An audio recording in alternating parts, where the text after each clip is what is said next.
Hello, everyone. Cerise here from spiritsearch.guru. If you have any paranormal stories you'd love to share on air, or just shoot me an email with a written version if you don't want to have your voice on air, or you're just a little bit nervous, that's fine as well. You can shoot me a letter and I'll read that on air. Or if you'd love to come on the radio and you really don't mind and you're not shy, again, shoot me an email and I will have you considered to come on to the show. The email address is spiritsearchguru@gmail.com.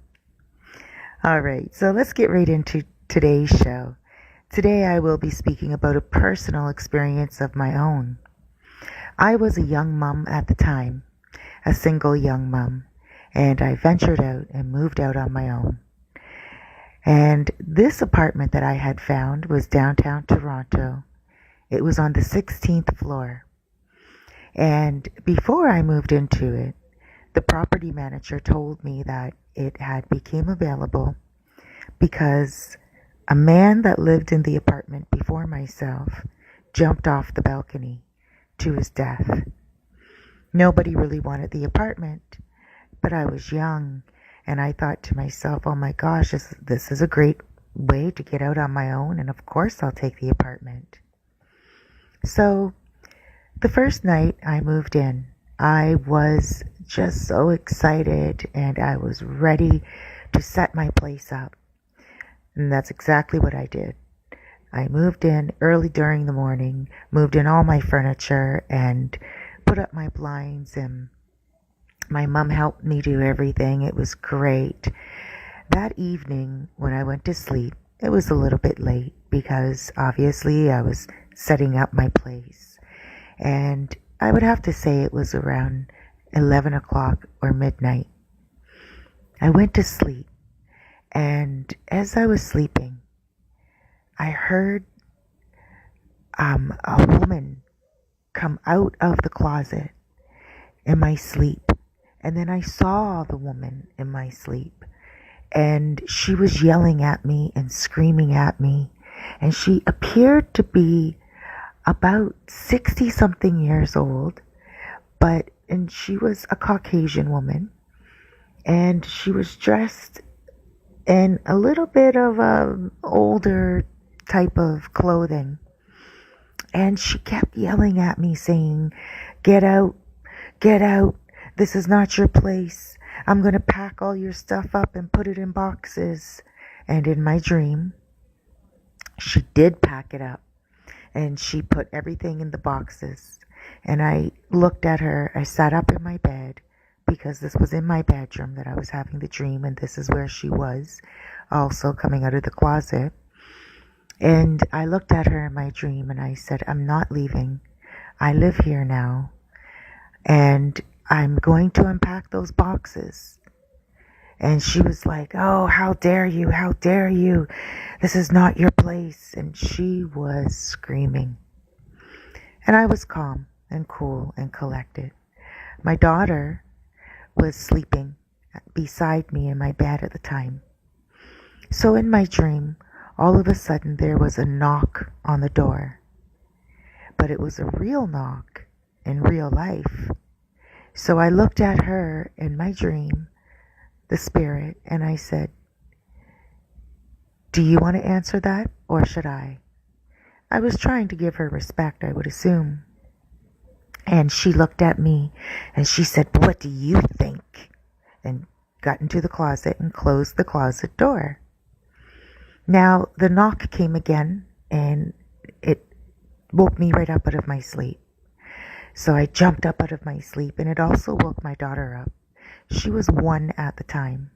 She looked at me, and I looked at her, and she was just learning how to walk. So we walked down the hall together to go to the door.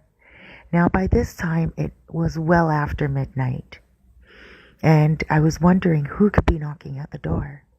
So I looked through the peephole, and I saw a woman that was browner skin, like she was mulatto. And she had makeup on, but it looked like clown makeup. She looked very disheveled. She looked confused. And she was looking right in the peephole, right in the peephole where I was looking at her. And it was like she could see through the hole.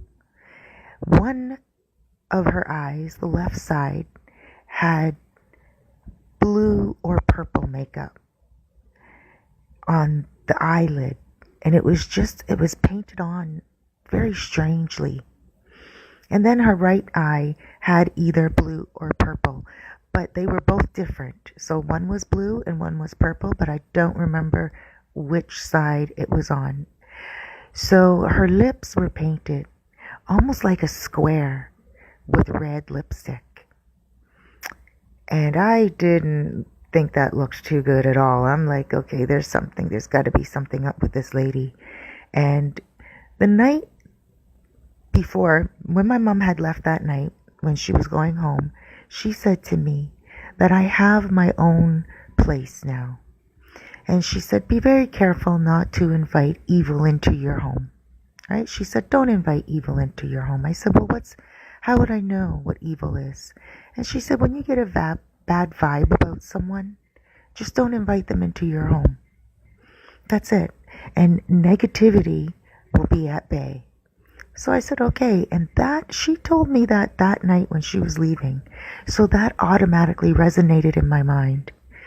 And when I was looking out the door, I remembered that immediately and thought, oh, I'm not opening the door to this woman at all.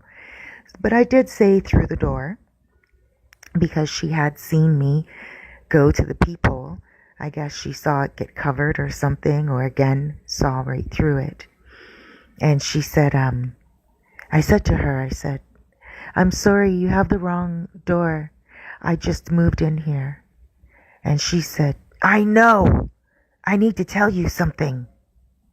And I said, oh, sorry. And I looked at her and I walked away and went down the hall. And she didn't say a word again. No more knocks or anything of that nature. I was very scared indeed. I never dreamt about her again, and she was gone.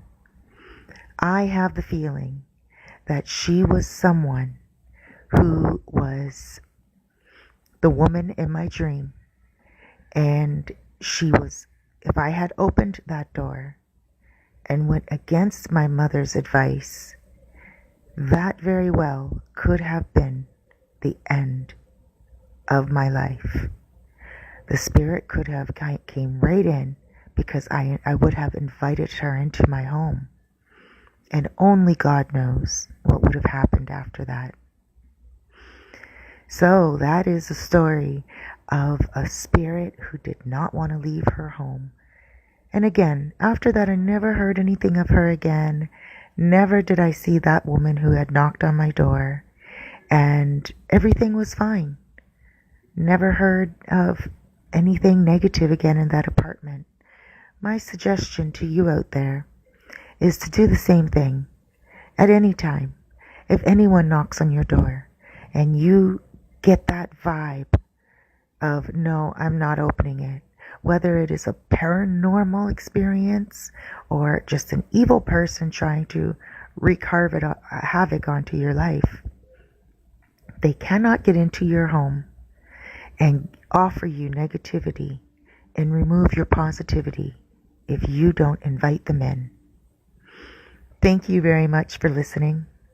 Again, you can get me at spiritsearchguru@gmail.com. Check out our website at spiritsearch.guru. Have yourself a fabulous day.